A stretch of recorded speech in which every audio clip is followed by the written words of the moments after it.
Sziasztok! Megnézzük, hogy mit nem mond el a szeretett személy. Hát jó, akkor most a szeretett személy mit nem mond el. Ugye általában csak ugye arra szoktam, vagy azt szoktam mondani, hogy akire gondoltak, de hát most akkor a szeretett személy titkolózásáról faggatjuk a kártyákat. Ahogy szoktam, 3 különböző kártyával nézzük meg, 3x3 lappal, hogy mi az, amiről nem beszél, de jó lenne, hogyha ti tudnátok róla, már csak azért is, hogy jobban megértsétek a helyzetet, jobban tudjatok hozzá alkalmazkodni, és jobban el tudjátok fogadni, ami történik az életben, és ez nem azt jelenti az én nézőpontom szerint, hogy bármit megtehet velünk a másik ember, hanem egyszerűen csak értsük meg az ő gondolatmenetét, és ennek megfelelően reagáljunk rá. Nos, akkor lássuk, hogy az első kártya alapján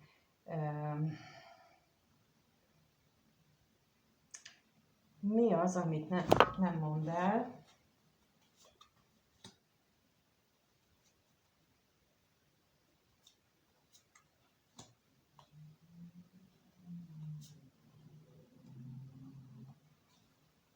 Jó, ő volt az első pagli. Lássuk a másodikat. A második alapján mi az, amit nem mond el ez a személy a nézőnek? Miről nem beszél?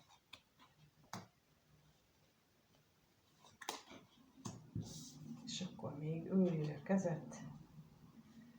Jó, és akkor lássuk a harmadikat. Mint tudjátok, az a ki nem mondott szerelmes érzések kártyája, és ezzel pedig azt nézzük, hogy ha mégis beszélne, akkor mit mondana? Mi az, amit mégis fontosnak tartana, hogy tudjál, ha kimerné mondani, ha volna rá lehetősége? Jó, akkor meg is vannak a kártyák, és már nézzük is. Az első sorban a kardok 7-ese, az érmék 10-ese és az igazságszolgáltatás nagy arkánuma van. A középső sorban az érmék 3-asa, a diadalszekér és a hold nagy arkánuma. Tehát nagyon jelentős dolgokról nem beszél ez a személy. Nagyon jelentős dolgok történnek vele, inkább így mondom. És itt a kardok 7-esével az is lehet, hogy ezt ilyen taktikázásból nem mondja el. Összefüggésben lehet ez például a családdal. Ha van neki saját családja, akkor hát mindenkinek van saját családja persze, de úgy értem, hogy egy olyan társa, akivel közös gyerekei vannak, erre gondolok itt a saját családra, tehát akkor azzal kapcsolatosan vannak neki ilyen taktikus dolgai, mondjuk így.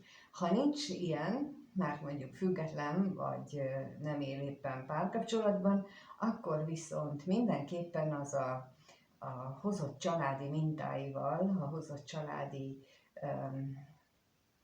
tanult dolgaival van ez összefüggésben. Az is lehet összefüggésben, hogy ott azt látta, hogy így nem vállaljuk fel nyíltan a dolgainkat, hanem így ügyeskedünk, és majd a másikat manipuláljuk, meg a másikat hát így csőbe húzzuk, hogy az én akaratom érvényesüljön.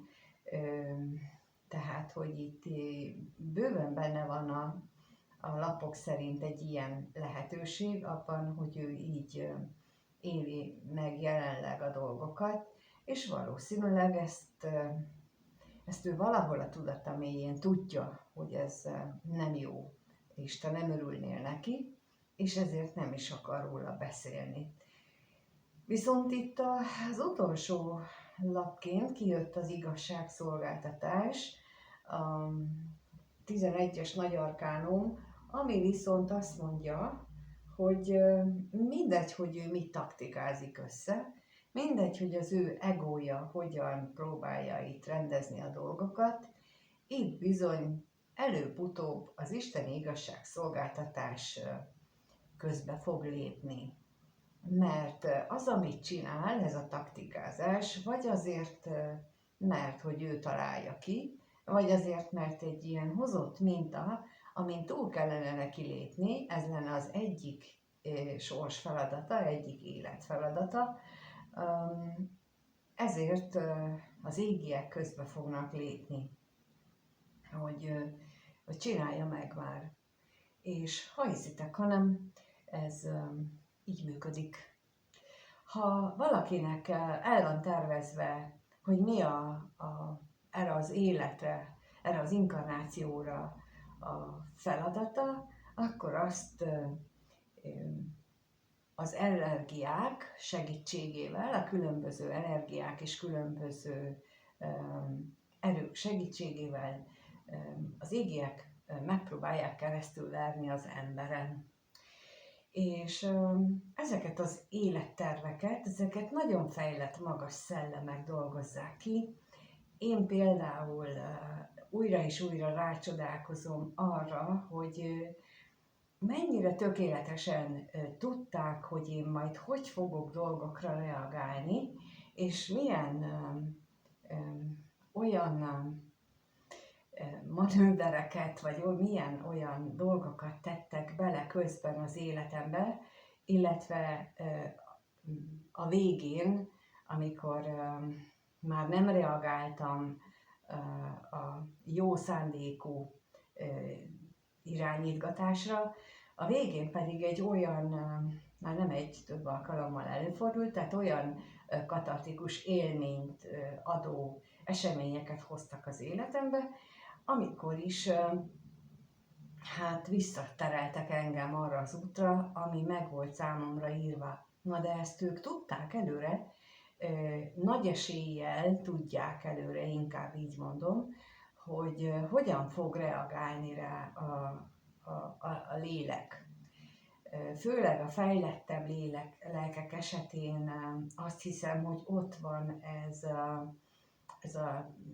ez a jól kiszámíthatóság, és akkor, amikor még nagyon az anyagban élünk, nagyon az alsóbrendű dolgokat részesítjük előnybe, akkor bizony benne van annak az esélye, hogy az ego az másképp dönt, például egy öngyilkossággal, például egy ilyenfajta kimeneküléssel, ami nagyon nagy súlyos következményeket von maga után, úgyhogy ezért is csinálom ezeket a videókat, hogy ilyenekre fölhívjam a figyelmet, hogy ezeknek nagyon, bármilyen nehéz a helyzetünk, egy-két imádsággal sokat tudunk rajta könnyíteni, mert akkor be tudnak avatkozni és tudnak segíteni.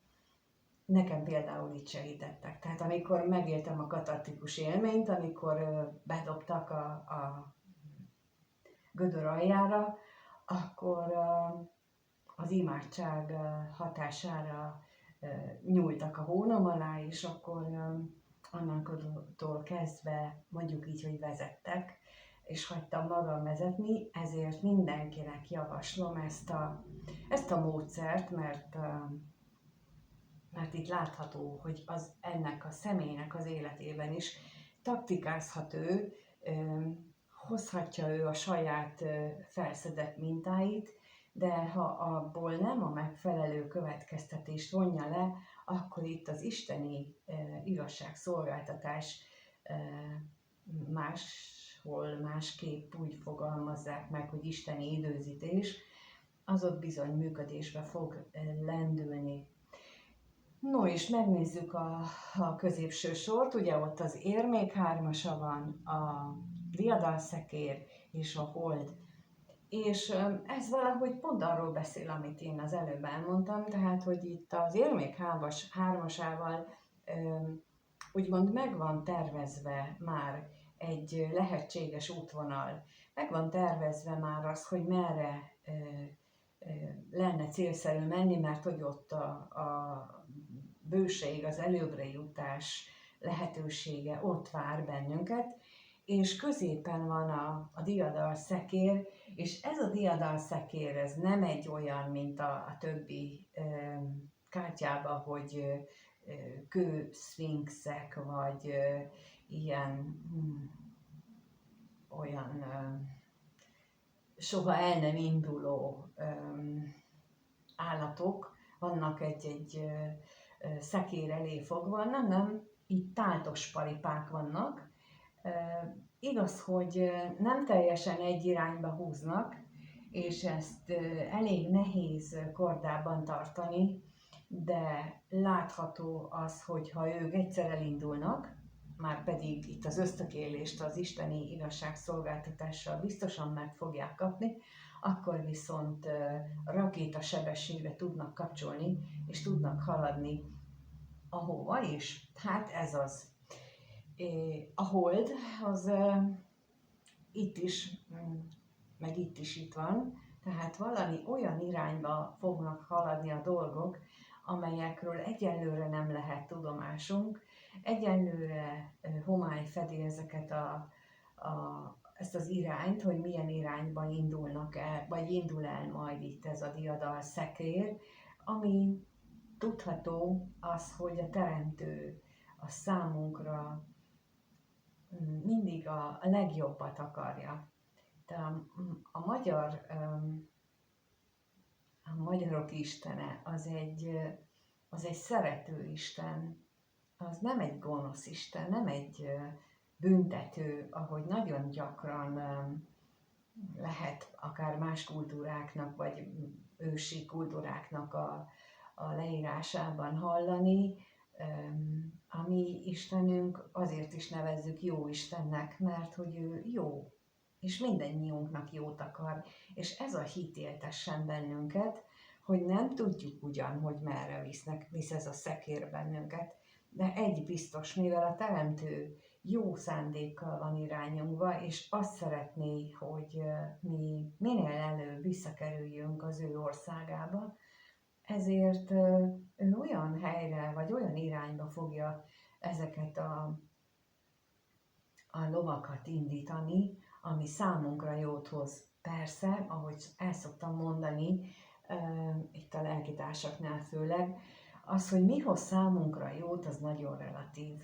Mert hogy az ő szempontjukból teljesen más lehet a jó, mint amit mi emberként jónak ítélünk, és ilyenkor szokott előfordulni, hogyha mi emberként úgy gondoljuk, hogy fú, hát most jól kiizélt velünk az élet, akkor ilyenkor jusson eszünkbe, hogy ez csak a mi nézőpontunk. És ez az isteni nézőpont szerint talán pontosan oda visz bennünket, amit nem akarunk megtanulni. És azért kell újra és újra megtapasztalnunk ezeket a nehézségeket, újra és újra olyan emberek közé kell menni, akik hát valamilyen módon bántanak. Mondok egy példát, nekem az volt az egyik feladatom, hogy magamban megtaláljam azt az irigység morzsát, ami bennem ott van, és én sokáig azt hittem, hogy én nem vagyok irigy, és nem tudtam, hogy miért kerülök mindig olyan emberek társaságában, akik folyamatosan irigykednek rám.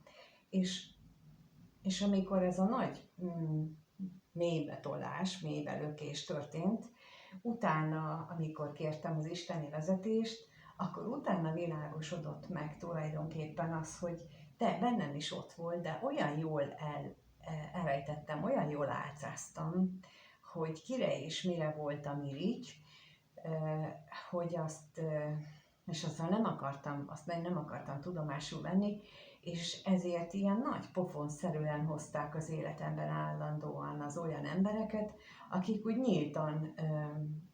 nyíltan féltékenyek és irigyek voltak, és ma már tudom, hogy ennek ez volt a lecke része. És amióta ezt például megtanultam azóta, vagy ráismertem, vagy felébreztem rá, vagy megértem rá, hogy tudatosodtam erre a feladatomra, amit meg kellett ismernem, azóta hát mondjuk így, hogy nincsen ilyen típusú kapcsolódás a környezetemben. Úgyhogy ezt lehet itt például tudni, hogyha valami így ismétlődik, mint ahogy itt is, amiről ő nem akar beszélni, hogy olyan dolgok történnek vele, aminél ő sumákol, mondjuk így a kardok hetesére, tehát hogy ő ott sumákol, és régi minták alapján is dolgozhat, vagy valaki másokat is be akar csapni, egymás ellen akar fordítani, vagy akár irítség, akár félelmek gyötrik, és azzal nem mer szembenézni. Itt azt mutatják a lapok, hogy el fog érkezni számára is ez az igazság pillanata, viszont mindenképpen ott van a reményteli folytatás lehetősége, és mint ahogy mondtam, ezt így nagyon úgy rakják össze az élet feladatunkat, az élet utunkat, hogy a lehető legtöbb elágazást, legtöbb csomópontot teszik bele, ahol visszaterelhetnek bennünket, hogy sikeresek legyünk.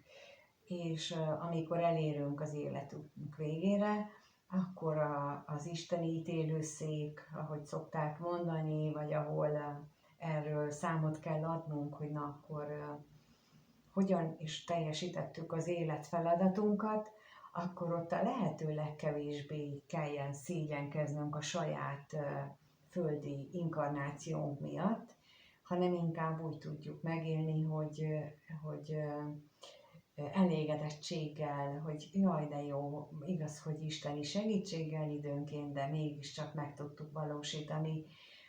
És én itt azt látom, hogy őt most egy ilyen stádiumba sodorta az élet, és erről nem tud, és nem is akar beszélni. Egyrészt azért nem tud, mert fogalma sincs mindarról, amit most én itt elmondtam nektek, mert ehhez legalább ilyen így át kell menni rajta, hogy ezt így megélje és megértse az ember, másrészt pedig nagyon sok minden mást is kellett hozzá tanulnom, illetve kaptam hozzá isteni segítséget, hogy erről mindről tudomásom legyen, és így tudom veletek megosztani, hogy megértsük emberi eszünkkel, hogy mi történik velünk, mert így nem tiltakozunk ellene, és így, ahogy szokta a magyar nyelv mondani, hogy engedd és hamarabb szabadulsz, tehát hogyha így megértjük a dolgokat, és megértjük azt, hogy mi történik, akkor könnyebben tovább tudunk menni az életutunkon. És jó lenne, ha ő ezt tudná, na de nem tudja, viszont mi igen, és ezért hálásak lehetünk. Jó, tehát akkor megnézzük, hogy miután ő ezen a maga kálváriáján átjut, és oda fog jutni, ahova neki jutnia kell. Valószínűleg azért is van itt a hold, hogy akik nézitek, sokféle kimenetel lehetséges, mindenkinek más, attól függően, hogy milyen életfeladattal érkezett. Tehát amikor ő oda eljut, akkor majd tovább folyik az életfeladat megoldása az ő részére, és nektek is. Viszont, hogyha a módja és lehetősége volna, akkor azért valamit elmondana, és akkor ezekről ez a 3 lap beszél nekünk. Az első azt mondja, hogy itt az idő, hogy ezt a toxikus élethelyzetet, ezt a toxikus dolgait ő elengedje és letegye végre. Hát láthatólag tisztában van ő azzal, hogy mit csinál, ezért is mondja azt, hogy ideje ezen a toxikusságon neki túllépnie. A másodiknál viszont azt mondja, hogy nagyon sok olyan elzáródása van neki belül, mármint ilyen érzelmi elzáródása, blokkja, csomója, ami miatt ő nem tudja, hogy hogyan tudna téged szeretni. Pedig nagyon szeretne, de nem tudja, hogy hogyan tudna téged szeretni. És a harmadik lap szerint pedig azt mondja, hogy ez egy olyan kapcsolat köztetek, ami őt szinte függővé teszi, mint ugye a kódependens kapcsolódásnak nevezi, bár ennek a magyar nyelvben már negatív jelentéstartalommal ruházták fel, miatt ahogyan használják, de valójában ez a kódependencia az tulajdonképpen egy ilyen társfüggőséget jelent, ami nem csak rossz értelemben van, hanem abban az értelemben is, hogy nem tudja elképzelni nélküled az életét. És ez is benne van ebben a kódependenciában, tehát ez a társfüggőségben, ebben a valakihez tartozási vágyban. És itt, mint ahogy már néhányszor elmondtam, tehát a mérlegeknél egy mérleg dominanciával rendelkező embernél ez teljesen természetes, és ezért fontos, hogy a társunkat, a párunkat tudjuk, hogy ő milyen ilyen különleges ösztönökkel születik, mert ha tudjuk, akkor nem rójuk fel neki ezeket a dolgokat. Például mondok egyet, hogy van, aki úgy születik, hogy neki a testvérével, a szüleivel szemben nagyon nagy elkötelezettsége van.